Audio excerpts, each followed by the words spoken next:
स्वागत है जितेश जी, वक्ता पर प्रस्तुति। मंगलाचरण से प्रारंभ करते हुए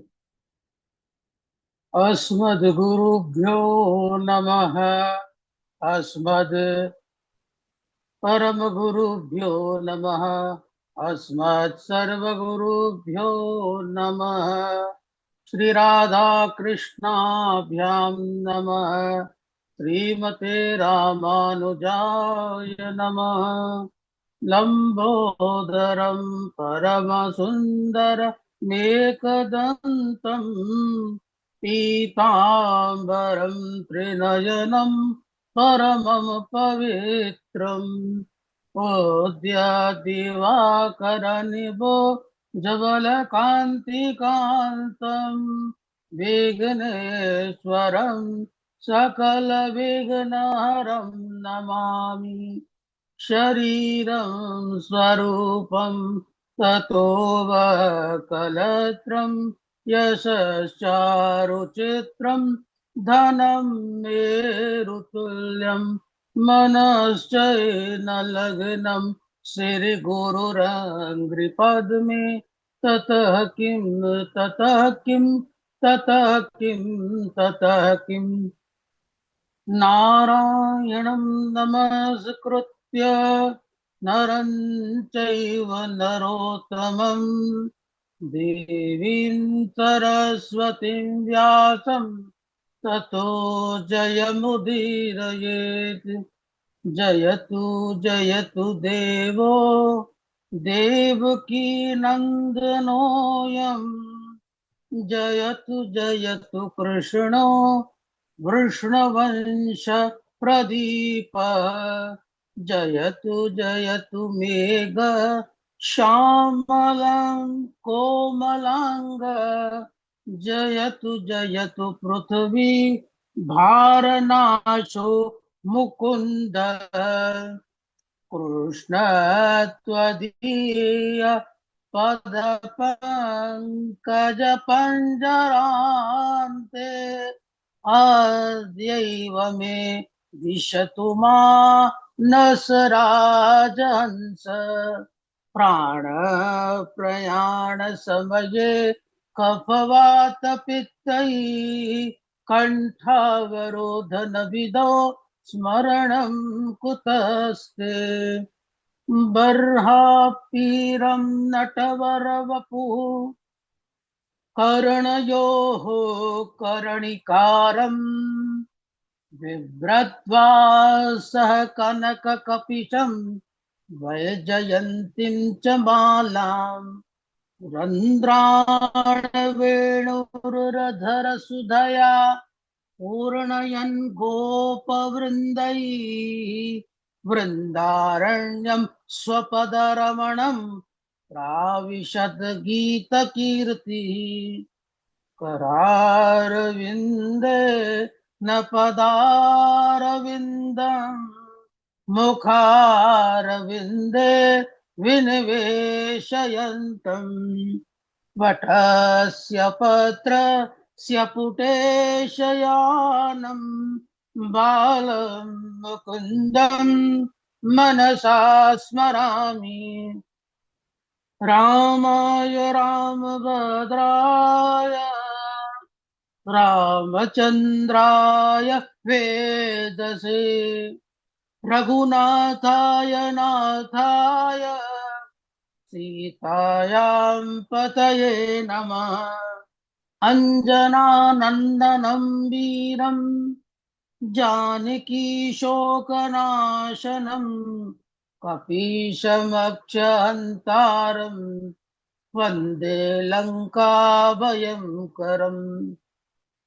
मूकं करोति वाचालां पङ्गुं लङ्घयते गिरिं यत्कृपातमहं वन्दे परमानन्दमाधवम्। भक्त भक्ति भगवंत गुरु चतुर्नाम वपुएक। इनके पद वंदन किए नासत विघ्न अनेक। बोलिए वृंदावन बिहारी लाल की जय। श्री भागवत महापुराण की जय। श्री सुखदेव जी भगवान की जय। अनंत कोटि ब्रह्मांड नायक अचिंत कल्याण गुण गण निधान सर्वेश्वर सर्वाधिपति अकारण करुणा वरुणालय अकारण करुणाकारक सकल जन्य कल्य शापहारक अनंत कोटि कंदर्प दलन जटिया निर्गुण निराकार सगुण साकार जगदैक बंधु करुणैक सिंधु सच्चिदानंद घन परमात्मा नंद नंदन ब्रज नंदन श्री कृष्ण एवं उनकी आह्लादनी शक्ति राधा रमण बाधाहरण वृषभानु नंदिनी वृंदावनेश्वरी इनके युगल युगल चरणार बिंदु में दास का प्रणाम।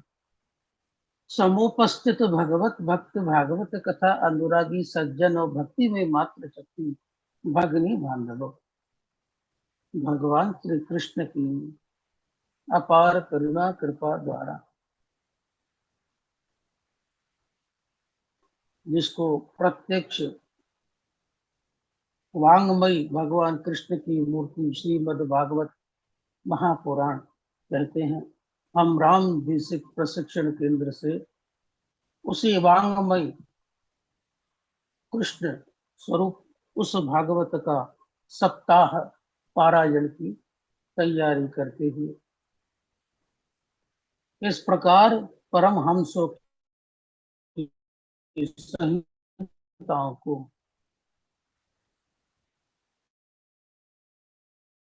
प्रसंगन करते हैं उसका वक्तव्य प्रस्तुत करते हुए सभी सज्जनों भगिनी बांधवों के भीतर उनके हृदय की गुहा में उस विराजमान परमात्मा को प्रणाम करते हुए सिया राम मैं सब जग जानी करहूं प्रणाम जोर जुग पानी। ये संकीर्तन करते हैं। जय राधे जय राधे जय श्री कृष्ण जय राधे जय राधे जय जय श्री कृष्ण जय श्री कृष्ण बोलो जय राधे जय श्री कृष्ण बोलो जय राधे जय राधे जय राधे श्री कृष्ण बोलो जय राधे जय राधे जय कृष्ण बोलो जय राधे जय राधे गोपाल भज मन श्री राधे जय गोपाल भज मन श्री राधे जय राधे गोपाल भज मन श्री राधे जय राधे गोपाल भज मन श्री राधे जय राधे जय कृष्ण जय श्री कृष्ण जय राधे जय राधे जय जय श्री राधे जय राधे गोपाल भज मन श्री राधे जय राधे गोपाल भज मन श्री राधे नारायण नारायण नारायण श्रीमन नारायण नारायण भज मन नारायण भज मन नारायण नारायण श्रीमन नारायण भज मन नारायण नारायण श्रीमन नारायण नारायण नारायण नारायण नारायण भज मन नारायण श्रीमन नारायण नारायण भज मन नारायण मेरो नारायण नारायण मेरो नारायण मेरो नारायण नारायण मेरो नारायण मेरो नारायण नारायण मेरो नारायण नारायण नारायण नारायण नारायण श्रीमन नारायण श्रीमन्नारायण नारायण भजमन नारायण, श्रीमन्नारायण नारायण भजमन नारायण, भजमन नारायण नारायण श्रीमन्नारायण। नारायण मेरो नारायण, नारायण नारायण मेरो नारायण, मेरो नारायण नारायण मेरो नारायण, मेरो नारायण नारायण मेरो नारायण। जय राधे, जय राधे, जय श्री कृष्ण बोलो जय राधे। बोले कृष्ण चंद्र भगवान की जय। जय जय श्री राधे, जय जय श्री राधे, जय जय श्री राधे। तथा की पूर्व अपने गुरुजनों को प्रणाम करते ही, गुरुर्ब्रह्मा गुरुर्विष्णु गुरुर्देवो महेश्वराः, गुरुर्साक्षात् परब्रह्म तस्मै श्री गुरुवे नमः। अपने भागवत गुरु के चरणारविंदों में दास का नमन, अपने आध्यात्मिक गुरु के चरणारविंदों में इस दास का नमन। पूर्व जो प्रसंग दुर्योधन ने सांब के साथ अपनी पुत्री लक्ष्मणा का विवाह किया और बहुत दहेज देकर उसे विदा किया। परीक्षित एक बार देवर्षि नारद सोचने लगे, भगवान श्री कृष्ण की 16,108 पत्नियां हैं, रानियां हैं, वे उनके साथ कैसे रहते होंगे। तब वह देखने के लिए द्वारिका आए। वहां उन्होंने देखा कि 16,108 रानियों के लिए 16,108 महल बने हुए हैं। सबसे पहले देवर्षि नारद रुक्मणी के महल में प्रवेश करते हैं। वहां देवर्षि नारद ने देखा मैया रुक्मणी भगवान श्री कृष्ण को पंखा की सेवा कर रही है। रुक्मणी मैया ने देवर्षि नारद का पूजन किया, उन्हें भोजन कराया। देवर्षि नारद वहां से निकलकर सत्यभामा के महल में प्रवेश किए। वहां उन्होंने भगवान श्री कृष्ण को, माता सत्यभामा और उद्धव जी को चौरस खेलते हुए पाया। उसके बाद देवर्षि नारद जाम्बवती के महल में गए। वहां जाम्बवती अपने बालकों की सेवा में लगी और वहां से नारद जी लक्ष्मणा के यहाँ आए। वहां भगवान श्री कृष्ण को हवन आदि करते हुए पाया। उसके बाद नारद जी कालिंदी के महल में गए। वहां भगवान को संध्या करते हुए पाया। उसके बाद महारानी सत्या के महल में गए। वहां देखते हैं कि सत्या और श्री कृष्ण ब्राह्मणों को दक्षिणा दे रहे हैं। इसी प्रकार नारद जी जिस महल में गए वहां भगवान ने अलग अलग कार्य करते हुए पाया। देवर्षि नारद ने भगवान की माया को प्रणाम किया और वहां से चले आए। परीक्षित, भगवान श्री कृष्ण प्रातः काल उठते ही शीतल निर्मल जल से स्नान करते, संध्या वंदन करते, गायत्री आदि का जाप करते, देवता पितरों का तर्पण करते, घर में जो भी वृद्ध और उन्हें प्रणाम करते, ब्राह्मणों से आशीर्वाद लेते, गायों का दान करते, फिर अपने उस सुधर्मा सभा में प्रवेश करते। एक दिन भगवान श्री कृष्ण अपने सुधर्मा सभा पर विद्यमान थे। उस समय मगध के राजाओं की ओर से एक दूत आया। उसने भगवान को प्रणाम किया और कहा, प्रभु, जरासंध के सामने जिस भी राजा ने सर नहीं झुकाया, जरासंध ने सभी राजाओं को कारागार में डाल दिया। इस समय जरासंध के जेल में 20,000 राजा कैद हैं, सभी बड़े कष्ट में हैं। आप उनकी मुक्ति के लिए कुछ उपाय कीजिए। आपका नाम सुनकर उन्होंने मुझे दूत के रूप में भेजा है। आप उनकी सहायता कीजिए प्रभु। इसी प्रकार पांडवों के तरफ से देवर्षि नारद का आगमन हुआ।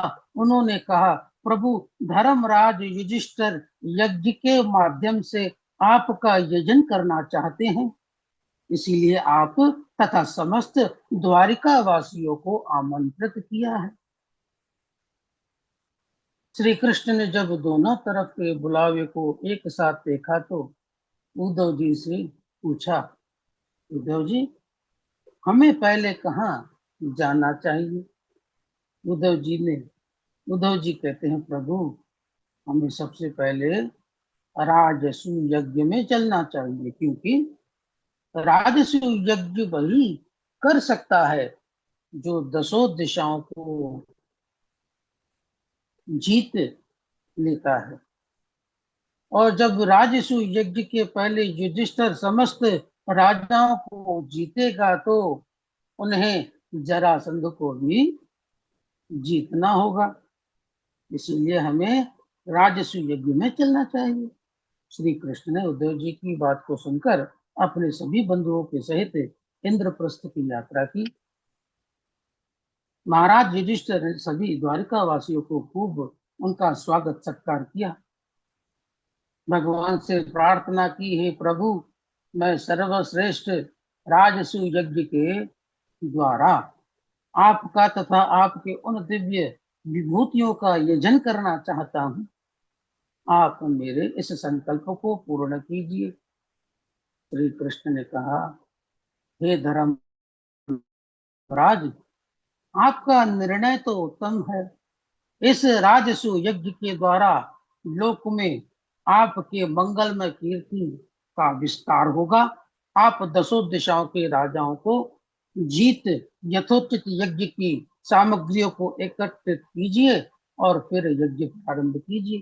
श्री कृष्ण ने जब इस प्रकार कहा तो धर्मराज युधिष्ठिर ने सहदेव को सेना के सहित दक्षिण दिशा में, नकुल को पश्चिम, अर्जुन को उत्तर और भीम को पूर्व दिशा में विजय प्राप्ति के लिए भेजा।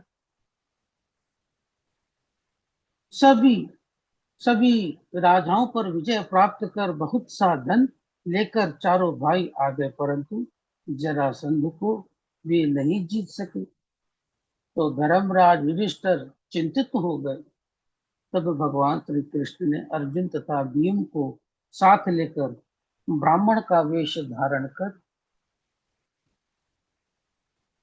जरासंध ब्राह्मणों का परम भक्त था। जो भी ब्राह्मण उससे कुछ मांगता उसे वह जरूर प्रदान करता। यहाँ श्री कृष्ण भीम और अर्जुन के साथ पधारे। वह स्वयं ब्राह्मण का वेश धारण कर लिए प्रातःकाल जरासंध के पास आए। उनसे कहने लगे, युद्धम नो देहि राजेंद्र द्वदंशो यदि मन्यसे। राजन, हमें द्वंद्व युद्ध की दीक्षा प्रदान कीजिए। जरासंध ने कहा, मैं तुम्हें दीक्षा देता हूं, परंतु तुम अपना परिचय तो दो, क्योंकि तुम ब्राह्मण तो नहीं लगते और तुम ब्राह्मण हो भी नहीं सकते। ब्राह्मण के वेश में कोई और हो तो। श्री कृष्ण ने कहा, यह जो तुम्हारे सामने हट्टे कट्टे पहलवान खड़े हैं, यह भैया भीम है, और जो उनके बगल में है वह गांडीवधारी अर्जुन है, और मुझे तो तुम पहचानते ही होंगे। मैं वही तुम्हारा पुराना शत्रु श्री कृष्ण हूँ। जरासंध ने जैसे ही सुना जोर जोर से हंसने लगा, कहने लगा, अरे तू वही कृष्ण हूँ जो मुझे पीठ दिखाकर भाग गए थे। अरे, जो मुझे पीठ दिखाकर भाग भाग जाए उससे युद्ध नहीं करता, और यह अर्जुन मुझसे छोटा है, इसीलिए मैं युद्ध नहीं कर सकता। हाँ, अगर भीम की चाह हो तो मैं उससे युद्ध के लिए तैयार हूँ। जरासंध और भीम आपस में युद्ध करने लगे। यह लोग दिन में तो लड़ते, पर रात्रि में एक पंक्ति में बैठकर भोजन करते। इसी प्रकार 27 दिनों तक युद्ध चलता रहा। 28वें दिन भीम हाथ जोड़कर श्री कृष्ण के पास पहुंच गए। प्रभु, अब मैं युद्ध करने में असमर्थ हूँ। श्री कृष्ण ने सांत्वना प्रदान की और अपने अमृतमय हाथों का स्पर्श किया, जिससे भीम की समस्त पीड़ा समाप्त हो गई। भीम पुनः तैयार हो गए। जैसे ही युद्ध शुरू हुआ, जरासंध और भीम दोनों गदा लेकर भिड़ गए। जरासंध ने ऐसी गदा का प्रहार किया कि भीम की गदा हाथ से छूट गई और जरासंध ने भीम को उठाकर पृथ्वी पर पटक दिया। भीमसेन विचार करने लगे कि अब मैं बचने वाला नहीं हूं। उसने श्री कृष्ण की ओर देखा। श्री कृष्ण ने एक तिनके को उठाया, उसके मध्य से फाड़कर विपरीत दिशा में फेंक दिया। भीमसेन समझ गए जरासंध का मध्य भाग कमजोर है। जरासंध को पकड़ा और पृथ्वी में पटक दिया। उसके दोनों पैरों को पकड़कर बीच से चीर दिया और विपरीत दिशा में फेंक दिया, जिससे जरासंध का प्राणांत हो गया। श्री कृष्ण ने जरासंध के साथ स्थान पर उसके पुत्र सहदेव को नियुक्त किया और कारागृह में जो कैद 20,000 राजाओं को मुक्त किया। सभी राजा श्री कृष्ण की प्रार्थना करने लगे। बंदी राजाओं के मुक्त होने पर भगवान की प्रार्थना करना। कृष्णाय वासुदेवाय हरये परमात्मने प्रणतः क्लेशनाशाय गोविंदाय नमो नमः। आपको प्रणाम करने वालों के दुखों को नाश करने वाले श्री कृष्ण, वसुदेव, हरि परमात्मा और गोविंद को हम प्रणाम करते हैं। श्री कृष्ण के ने राजाओं को आशीर्वाद दिया और भीमसेन तथा अर्जुन को लेकर हस्तिनापुर लौटा। धर्मराज युधिष्ठिर के यज्ञ में वेदव्यास, भारद्वाज, सुमंतु, गौतम, वशिष्ठ, च्यवन, कर्ण और मैत्रेय आदि अनेकों ऋषि तथा द्रोणाचार्य, भीष्म, कृपाचार्य, धृतराष्ट्र और विदुर आदि वयोवृद्ध पधारे। धर्मराज युधिष्ठिर ने सभी का स्वागत सत्कार किया। इन सभी विभूतियों को देख सभी सभासद विचार करने लगे, यज्ञ में अग्र पूजा किसकी हो। उस समय जरासंध के पुत्र सहदेव ने कहा, अरे, जिस यज्ञ में यदुवंश शिरोमणि श्री कृष्ण विद्यमान हो, वहां श्री कृष्ण को छोड़कर अग्र पूजा का दूसरा कौन अधिकारी होगा। सभी ने सहदेव की बात का अनुमोदन किया। शिशुपाल श्री कृष्ण की अग्र पूजा को सहन नहीं कर सका, सभा के मध्य में आकर खड़ा हो गया और कहने लगा, जिस सभा में बड़े बड़े तपस्वी, विद्वान, व्रतधारी, बुद्धिमान, ज्ञानी, ध्यानी, ऋषि, मुनि विद्यमान हो, वहां इस कुल कलंक की ग्वाली की अग्र पूजा क्यों हो रही है। अरे, इसका ना तो कोई वर्ण है, ना ही कोई जाति, ना ही कुल का पता ही। यह लौकिक मर्यादाओं का उल्लंघन करने वाला और लौकिक मर्यादाओं का उल्लंघन करके समुद्र के बीच किला बनाकर रहता है, वहां से आने जाने वाले राहगीरों को लूटता है। श्री कृष्ण ने शिशुपाल के जन्म के समय अपनी बुआ जी को वचन दिया था, बुआ जी, मैं इसके 100 अपराध क्षमा कर दूंगा। और आज शिशुपाल ने जैसे ही 101 अपराध किया, भगवान श्री कृष्ण ने अपने चक्र सुदर्शन का स्मरण किया और शिशुपाल का सिर धड़ से अलग कर दिया। शिशुपाल के शरीर से दिव्य ज्योति निकली और श्री कृष्ण के चरणों में समा गई। परीक्षित, जब यज्ञ प्रारंभ हुआ तो भीमसेन को रसोइये का काम सौंपा गया, क्योंकि खिलाता खिला तो वही सकता है जो खा सकता है। दुर्योधन को कोषाध्यक्ष बनाया गया, क्योंकि उसके हाथों में ऐसी रेखा थी कि वह जितना धन खर्च करेगा उतना ही दुगना बढ़ता जाएगा। भगवान श्री कृष्ण स्वयं जूठी पत्तलों को उठाते यज्ञ निर्विघ्न संपन्न हुआ। महाराज युधिष्ठिर ने ब्राह्मणों को बहुत सी दान दक्षिणा प्रदान की और अतिथियों का सम्मान किया और सभी को विदाई दी। श्री कृष्ण पांडवों के प्रेम के कारण कुछ दिन और ठहर गए। जब श्री कृष्ण इंद्रप्रस्थ में थे, उस समय शिशुपाल के सखा सालव ने अपने मित्र का वध का समाचार सुना तो बदला लेने के लिए भोले बाबा की आराधना करने लगा। भोले बाबा आराधना से प्रसन्न हो गए और शौभ नाम का एक दिव्य विमान प्रदान किया। उसकी गति का कोई अंदाजा नहीं,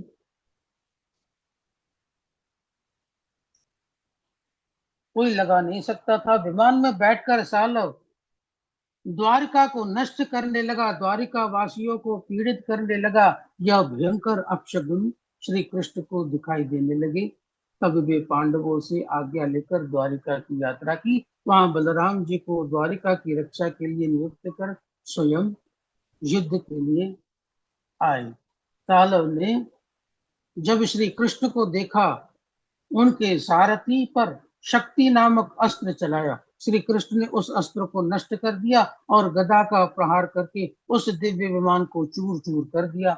जो शालव क्रोधित होकर गदा लेकर श्री कृष्ण को मारने दौड़ा, भगवान ने चक्र सुदर्शन का स्मरण किया और सालव का सिर धड़ से अलग कर दिया। सालव की मृत्यु के पश्चात उसका मित्र दंतवक्र युद्ध करने आया। कृष्ण ने उसका भी गोविंदाय नमो नमः कर दिया। दंतवक्र का भाई विदुरथ युद्ध करने आया, श्री कृष्ण ने उसका भी वध कर दिया। परीक्षित जब पांडवों और कौरवों के बीच महाभारत युद्ध होने वाला था, तो उस समय बलराम जी तीर्थ यात्रा में निकल गए और तीर्थ यात्रा करते करते नैमिषारण्य के पावन भूमि पर पहुंचे, जहां सभी ऋषियों ने उनका स्वागत सत्कार किया, परंतु रोमहर्षण जी ने उनका स्वागत सत्कार नहीं किया। यहाँ तक कि गद्दी से खड़े भी नहीं हुए।